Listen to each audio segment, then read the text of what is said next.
ஏனென்றால் இது மனிதத்தை புனிதமாக்குகிற ஒரு வாழ்வியல் கோட்பாடு சனாதன தர்மம் என்பது. மனிதத்தை யோகியாக, கடமை வீரனாக பிரதம அலுவலகம் செல்கிறான் என்றால் அதுதான் இந்து சனாதன தர்மம். எங்க அப்பனுக்கு மெரினாவுல இடம் கொடுத்து கூப்பாடு போட்டு அழுதவங்க சனாதன தர்மத்தை பற்றி பேசுகிற இத்தனை காவி சொந்தங்களும் கர்மயோகிகள் தான். காவி துண்ட போட்டு உட்கார்ந்துருக்கீங்களே, இதுவே மிகப்பெரிய கர்ம யோகா.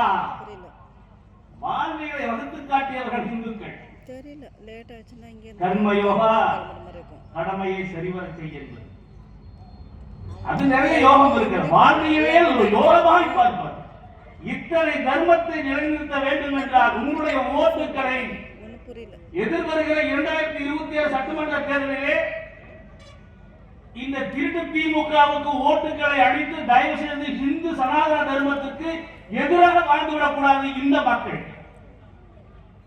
ஆகவேதான் ராஜாக்கள் ஆளுகிற பொழுது சமண துறவிகளை மதித்தார்கள், பௌத்த துறவிகளை மதித்தார்கள். அது ராஜராஜ சோழனாக இருக்கலாம், சேரமன்னனாக இருக்கலாம், பாண்டிய மன்னனாக இருக்கலாம். அப்பொழுது இன்று இருக்கக்கூடிய கிறிஸ்துவம் இல்லை, இன்று இருக்கக்கூடிய இஸ்லாம் இல்லை. ஆனால் அவர்கள் அனைத்து தர்மமும் இந்த நாட்டிலே நிலைக்க வேண்டும். உலகம் முழுவதும் நமது ராஜாக்கள் ஆட்சி செய்யும் 41 நாடுகளை வென்றான் ராஜேந்திர சோழன். இந்த வங்கத்தையே தங்களுடைய ஏரியாக கட்டுப்பாட்டுக்குள் வைத்துக் கொண்டு 41 நாடுகளை வென்றெடுத்து 41 நாடுகளிலும் இந்து சனாதன தர்மத்தை போதித்தார்.